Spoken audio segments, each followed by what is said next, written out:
السلام علیکم ویورز، یہ ہے آپ سب کا یوٹیوب چینل تبدیلی ٹی وی، جس میں میں آپ کو آج بتاؤں گا کہ ناروے میں ایک گروپ نے قرآن پاک کی بے حرمتی کرتے ہوئے قرآن پاک کو آگ لگائی ہے۔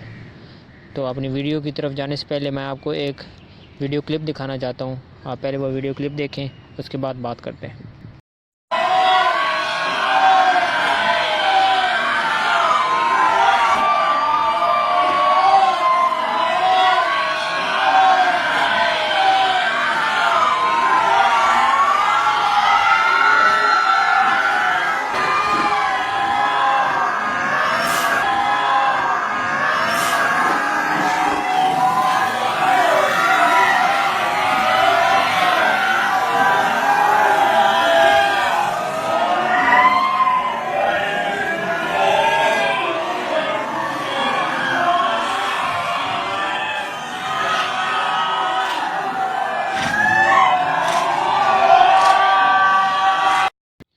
تو ناظرین، آپ نے جو یہ ویڈیو دیکھی ہے یہ ناروے کی ہے۔ ناروے کے ایک شہر کرسٹیانسینڈ ہے، جو کہ ناروے کی دارالحکومت اوسلو سے تقریباً 45 کلومیٹر دور ہے۔ وہاں یہ واقعہ پیش ہوا ہے۔ وہاں پہ مسلم کمیونٹی نے ایک ریلی کا انعقاد کیا تھا حکومت کی طرف سے اجازت لے کر۔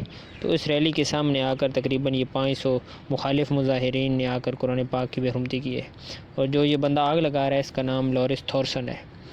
تو انہوں نے پہلے بھی اعلان کر دیا تھا کہ ہم آ کر قرآن پاک کی بے حرمتی کریں گے۔ اس سے پہلے بھی کئی دفعہ یہ اس طرح اسلام کو گالیاں اور دیتے رہے ہیں۔ یہ جو مسلم علاقہ ہے اس میں جا کر روڈز پہ اسلام مخالف مظاہرے کرتے ہیں اور گالیاں وغیرہ دیتے ہیں کہ ناروے سے نکل جاؤ، تم لوگوں کو کوئی یہاں حق حاصل نہیں ہے یہاں رہنے کا۔ اس طرح کے یہ کام میں ملوث رہے ہیں۔ تو آگے جب اس نے آگ لگانے کی کوشش کی ہے تو مسلم لڑکے جو ہیں، وہاں پہ مسلمان لڑکے تھے جو اس ریلی میں شریک تھے، انہوں نے اس کے اوپر حملہ کر دیا، لیکن پولیس نے بچاؤ کر لیا اور اس کو بچا لیا اور سب کو گرفتار کر لیا تھا۔ بعد میں مسلم لڑکوں کی ضمانت ہو گئی ہے اور اس کا کیس ابھی جاری ہے۔ اب ہم لوگ یہ دعا کرتے ہیں کہ اللہ کرے اس کو کڑی سزا ملے۔ تو یہ واقعہ پیش آیا ہے، اس کے مسلم جو امہ ہے کوئی خاص انہوں نے رد عمل ظاہر نہیں کیا سوائے ترکی کے۔ ترکی نے اسی دن ہفتے کے روز جب یہ واقعہ پیش آیا اسی دن انہوں نے پریس کانفرنس کی ہے اور ناروے کے سفیر کو بلایا ہے اور اس کی سخت سرزنش کی ہے کہ یہ کیا واقعات پیش آ رہے ہیں۔ اسلاموفوبیا دوبارہ پھیل رہا ہے ناروے میں۔ پہلے بھی ناروے میں اس طرح کے کئی واقعات پیش ہوتے رہے ہیں جس میں مسلمانوں کو تنقید کا نشانہ بناتے رہے ہیں اور تشدد کا نشانہ بناتے رہے ہیں۔ پچھلے دنوں میں ناروے میں مسجد میں فائرنگ کا واقعہ بھی پیش آیا تھا۔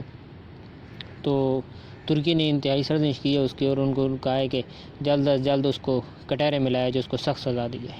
لیکن باقی کسی مسلم امہ کی طرف سے اور ممالک کی طرف سے کوئی اس کے نہ مذمت کی گئی ہے، نہ کسی نے ناروے کو سفیر کو بلایا ہے۔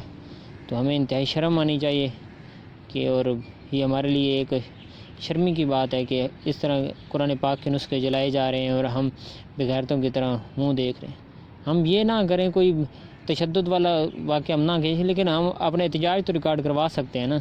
ہم ناروے کے سفیر کو بلا کر اس کی بتا سکتے ہیں کہ یہ آپ لوگ کیا کر رہے ہیں، ہمیں اس سے کتنی زیادہ تکلیف پہنچتی ہے ہم مسلمانوں کو، ہمارے لیے اسلام اور ہمارا قرآن پاک کتنا اہمیت کے حامل ہے، ہماری قرآن پاک سے کتنی زیادہ محبت ہے۔ اتنی بات تو ہم کر سکتے ہیں۔ اس طرح کا کوئی پاکستان نے یا کسی اور ممالک نے، اسلامی ملک نے کچھ بھی واقعہ پیش نہیں ہوا سوائے ترکی کے۔ تو ہماری یہی حکومت کی طرف سے اپیل ہے کہ ناروے کو سخت تنقید کا نشانہ بنایا جائے اور ان کے اوپر دباؤ ڈالا جائے۔ ناروے میں تقریباً 3% وہاں پہ مسلم ہیں، مسلم مینورٹی ہے۔ 1,65,000 تقریباً وہاں پہ مسلمان رہتے ہیں، ان کے حقوق ہیں کچھ۔ ہم نے تو کبھی مینورٹیز کو تنگ نہیں کیا کیونکہ ہمیں ہمارا اسلام اس کی اجازت نہیں دیتا، لیکن وہ ایسے تنگ نظر اور تنگ مذہب لوگ ہیں جو کہ اسلام پہ عمل کرنے والوں کو اتنا زیادہ تنگ کرتے ہیں۔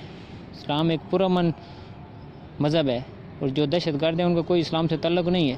ہم کئی دفعہ بتا چکے ہیں دہشت گردوں کا کوئی مذہب نہیں، تو ہمیں اسلام کو دہشت گردی کے ساتھ نہ جوڑا جائے۔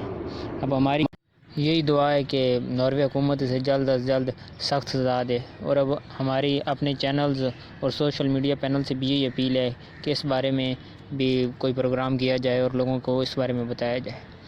اور انشاءاللہ ملتے ہیں ہماری نیکسٹ ویڈیو میں۔ اگر ہماری ویڈیو پسند آئی ہے تو لائک اور شیئر کرنا نہ بھولیے۔ تب تک کے لیے اللہ حافظ۔